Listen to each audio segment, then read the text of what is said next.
Yes, Mayweather and McGregor is official. We already knew that, but what in the hell is wrong with people that we have to showcase these pathetic publicity stunts that are going to rake in $1 billion? Either way, this is the fight that I'm calling the date rape that everybody wanted. Actually, do we got that song we were playing earlier? Yeah, let's play that song. Rape me, rape me, my friend. Mayweather, even in the eyes of 70% of UFC fans, is most likely going to win this. But what about some footage released a while ago by TMZ that had Conor McGregor looking pretty good against former professional boxer Chris Van Heerden in a sparring match? You've sparred with Conor. Well, it's recently been released that that footage was doctored. Surprise! They only had stuff where Conor McGregor was landing some punches and looking pretty good. There was much more footage that was recently released by Van Heerden because he felt that boxing was being duped by Conor McGregor in a publicity stunt. Now, I will say this. McGregor, in the last year, has clearly gotten a bit better. He must have. But Van Heerden, he had been on the couch for a while. He was not in shape and did not take that sparring hella serious. He had this to say. You've sparred with Conor, right? You did some sparring with him. I've sparred with Conor off season, coming from a holiday, out of shape. Right. Basically playing and just having fun and being me. And lit him up. Not even focused, not even in a camp, out of shape. And I had the opportunity to work with him. Right. And people, it's crazy that I read all these posts where people go, Mayweather's going to have his hands full landing on Conor because of Conor's skill and footwork and movement. I mean, I'm no Mayweather. Right. And out of camp, out of shape. I landed on Conor McGregor. My trainer Julian was ringside. He was in my corner, and we landed at will.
I can't do that sound effect.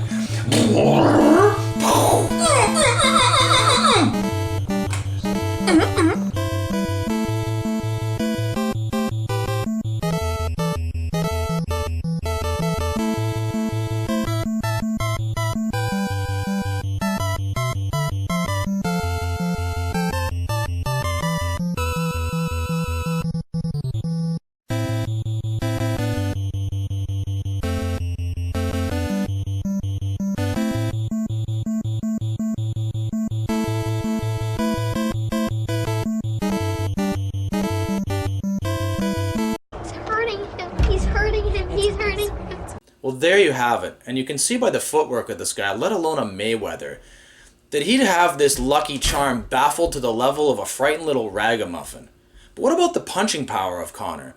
Well, Floyd Mayweather took on Madonna. Twice. The first one a controversial win due to the tremendous amount of shots by Madonna, but nevertheless, Mayweather marched through that shit like he was storming the beaches of Normandy with Tom Hanks at his side. Conor McGregor is not going to just land some sudden barrage of uppercuts and hooks that'll have Floyd reeling and ultimately sprawled out over the canvas like a chokeslam from The Big Show.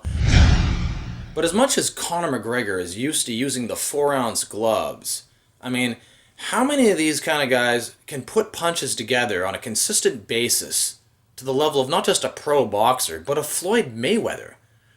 If your answer is anything over 0, then, you're a fucking idiot! And the 12 rounds, if it even goes that long, that's 36 minutes. 11 minutes longer than any MMA fight. I mean, and since there's not too much emphasis on Jean-Claude Van Damme's spin kicks or GSP takedowns in boxing, and I'm assuming most of the time is comprised of throwing punches, let's take a look at an MMA fighter who recently died named Tim Hague. He was actually in the UFC at 11-0 versus Adam Braidwood, a former CFL player for the Edmonton Eskimos, who is ranked, I believe, 9th by KO Boxing in Canada.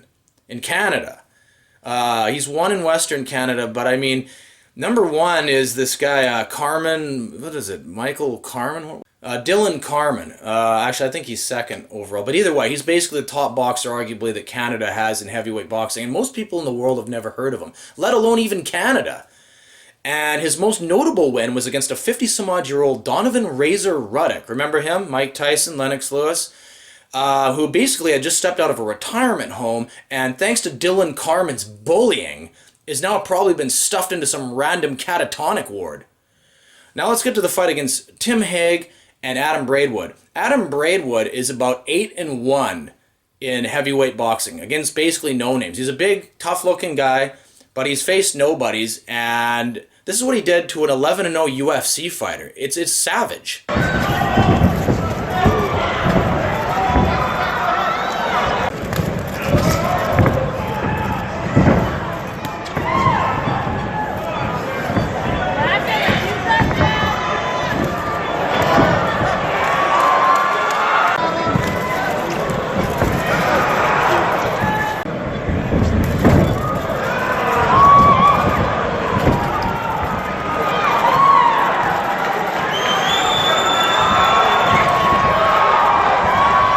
So yeah, McGregor, if you want to drop your hands in pro boxing, maybe what you ought to do is go to Hollywood and try to star in some role as a 12-year-old Tyson Fury. And Dana White?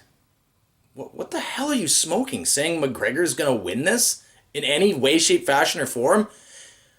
Bitch! Like, why are people gonna pay $100 for this pay-per-view? You could nab 3 bottles of limoncello and still have enough left over for an East Vancouver hooker to come over and read a couple pages of Narnia, then steal your mouthwash after you pass out, and she's a dude, by the way, and not just any dude, but she's an intergender bathroom specialist. By Elijah Tillery. Bo won't stand for that. Rock Newman, the manager of Riddick Bowe, and a tag team comes in, and Elijah Tillery. But this fight tonight is pure insanity. No way, Apollo. You just wanna, you move. Easy, right. Not too many syllables. I got lightheaded there.